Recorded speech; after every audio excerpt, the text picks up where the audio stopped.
السلام علیکم پیارے بچوں، کیسے ہیں آپ سب؟ امید ہے خیریت سے ہوں گے۔ آئیے ایک سبق پڑھتے ہیں، دوستی۔ سبق کا نام کیا ہے؟ دوستی۔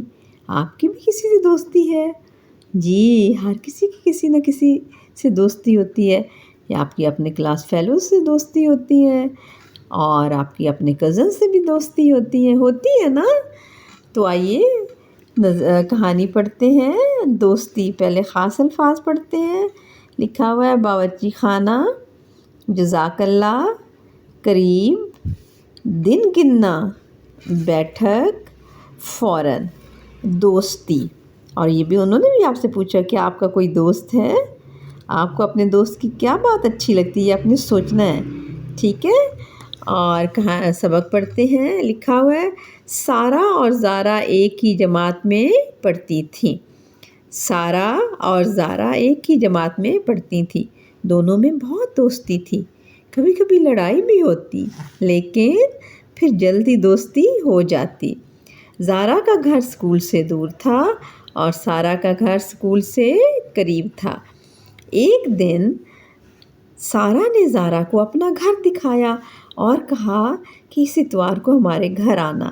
زارا نے اپنے ابو سے کہا تو وہ بولے، اچھا میری بیٹی، میں آپ کو لے جاؤں گا۔ دوسری طرف سارہ دن گن رہی تھی کہ کب زارا کے ساتھ کھیلوں گی۔ آخر اتوار کا دن آ گیا۔ دیکھیں زارا کو کتنا شوق تھا سارہ کے گھر جانے کا۔ صبح 9 بجے زارا کے ابو اسے سارہ کے گھر چھوڑ آئے۔ سارہ اور زارا بہت خوش تھیں۔ زارا نے سارہ کی امی کو سلام کیا۔ زارا نے سارہ کے امی، ابو اور باجی کو سلام کیا۔ سارہ نے زارا کو اپنا گھر دکھایا۔ یہ باورچی خانہ ہے، یہ امی ابو کا کمرہ ہے، یہ بیٹھک ہے، اور یہ کھانے کا کمرہ۔ باہر چھوٹا سا باغ تھا، ایک درخت پر جھولا بھی لگا تھا۔ دونوں نے جھولا، بہت مزہ آیا۔ سارہ زارا کو اپنے کمرے میں لے گئی، اپنی گڑیا اور دوسرے کھلونے دکھائے۔ دونوں مل جل کر کھیلنے لگیں۔ اتنے میں سارہ کی امی نے آواز دی، سارہ اور زارا، آؤ کھانا کھا لو۔ دونوں نے کھلونے اپنی جگہ رکھے اور کھانا کھانے چلی گئیں۔ سارہ کی امی نے بریانی پکائی تھی۔ سارہ کو بریانی بہت پسند تھی، اس نے شوق سے کھائی۔ کھانے کے بعد وہ دوبارہ کمرے میں گئیں۔ زارا نے سارہ کے لیے ایک تحفہ بھی لیا تھا اور اسے ایک خوبصورت کاغذ میں لپیٹ رکھا تھا۔ پیکٹ پر ایک چھوٹا سا کارڈ لگا تھا جس پر لکھا تھا، میری طرف سے سارہ کے لیے۔ سارہ نے زارا کو جزاک اللہ کہا۔ جزاک اللہ کا مطلب تھینک یو ہوتا ہے۔ جزاک اللہ کہا اور پوچھا، ابھی کھول لوں؟ زارا نے کہا، تمہاری مرضی۔ سارہ نے جلدی سے کاغذ اتارا اور کہا، اتنی اچھی کتاب۔ سارہ بہت خوش ہوئی اور فوراً پڑھنا شروع کر دیا۔ انہیں وقت کا پتہ ہی نہ چلا، کافی دیر ہو گئی۔ اتنے میں باجی نے آ کر بتایا کہ زارا کے ابو اسے لینے آئے ہیں۔ زارا نے جاتے ہوئے سب کو سلام کیا، سارہ کی امی کا بہت شکریہ ادا کیا اور ابو کے ساتھ گھر چلی آئی۔ دیکھا، آپ بھی جب اپنی دوست کے لیے کوئی تحفہ لینا چاہیں تو کتاب کا تحفہ لیا کریں۔ کتابوں کا تحفہ سب سے اچھا تحفہ ہوتا ہے۔ اور بھی چیزیں لے لیا کریں، لیکن کوشش کیا کریں کہ کتاب بھی ضرور خریدیں۔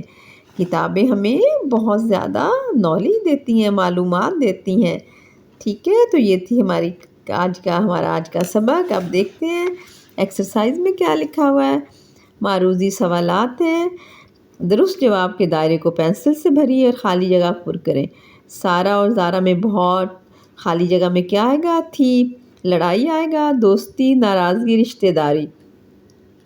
سارہ اور زارا میں بہت دوستی تھی، کس کو ٹک کریں گے؟ دوستی کو، ان میں بہت دوستی تھی۔ سارہ کے، اب خالی جگہ میں آپ نے سوچنا کیا لفظ آئے گا۔ اس سے سارہ کے گھر چھوڑا ہے، زارا کے چچا، زارا کے ابو، زارا کے ماموں، زارا کے تایا۔ تو کیا آئے گا؟ زارا کے، کیا پڑھا آپ نے؟ ابو، تو خالی جگہ میں ابو آئے گا۔ سارہ اور زارا بہت تھیں اب خالی جگہ میں آپ نے سوچنا ہے کیا تھی، خوش تھی، اداس تھی، ناراض تھی یا پریشان تھی؟ سارا اور زارا بہت خوش تھی، تو آپ نے خوش کو یہاں لکھنا ہے ٹک کر کے، یہاں ٹک کریں گے، خوش کو یہاں سے دیکھیں گے اور یہاں لکھیں گے۔ زارا سارا کے گھر خالی جگہ میں کیا آئے گا؟ بجے گئی، 2 بجے گئی، 3 بجے گئی، 9 بجے گئی، 8 بجے گئی۔ کتنے بجے گئی؟ کیا پڑھا تھا آپ نے پیچھے؟ دیکھ لیتے ہیں۔ سارا زارا کے گھر کتنے بجے گئی؟ یہ لکھا ہوا تھا صبح 9 بجے، تو آپ یہاں پہ کیا لکھیں گی؟ زارا سارا کے گھر 9 بجے گئے۔ سارا دن گن رہی تھی کا مطلب ہے دن یاد کرنا، کام کرنا، گنتی گننا، بے چینی سے انتظار کرنا۔ دن گننا کا مطلب ہے بے چینی سے انتظار کرنا، یعنی کہ وہ اتوار کے دن کا بے چینی سے انتظار کر رہی تھی۔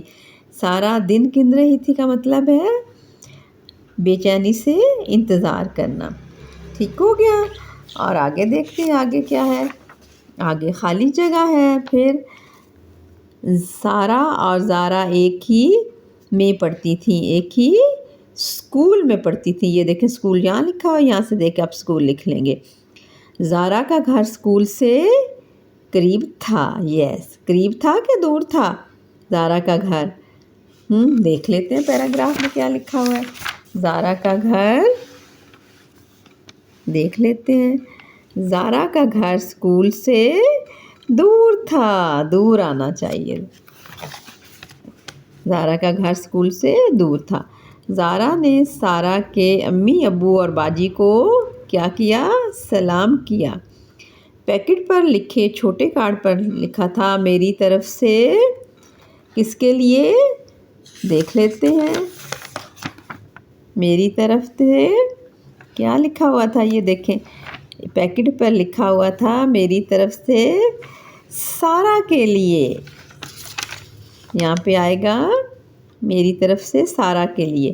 سارا نے جلدی سے کاغذ اتارا اور کہا اتنی اچھی، کیا کہا تھا؟ اتنی اچھی کتاب۔ تو یہ کتاب یہاں سے دیکھیں گے آپ اور یہاں لکھیں گے کتاب۔ ٹھیک ہے؟ نیچے کچھ کھانوں کے نام لکھے ہوئے ہیں جو آپ کا بریانی، مرغ چھولے، پلاؤ، کباب، گوشت، آلو گوشت، زردہ، حلوہ، قیمہ۔ تو آپ ان الفاظ کی مشق کیجئے گا، پریکٹس کیجئے گا۔ ٹھیک ہے؟ اس کے بعد اپنے پسندیدہ کھانوں کے نام خود لکھ لیجئے گا، ان میں سے دیکھ کے لکھ لیجئے گا۔ باورچی خانے میں کیا کیا چیزیں ہوتی ہیں؟ چولہے، دیچکی، بیلن، چمچ، پلیٹ۔ ٹھیک ہے؟ تو یہ آپ چولہا اور یہ آپ دیکھ کے آپ لوگ لکھ لیجئے گا۔ ٹھیک ہے؟ اوکے، اللہ حافظ۔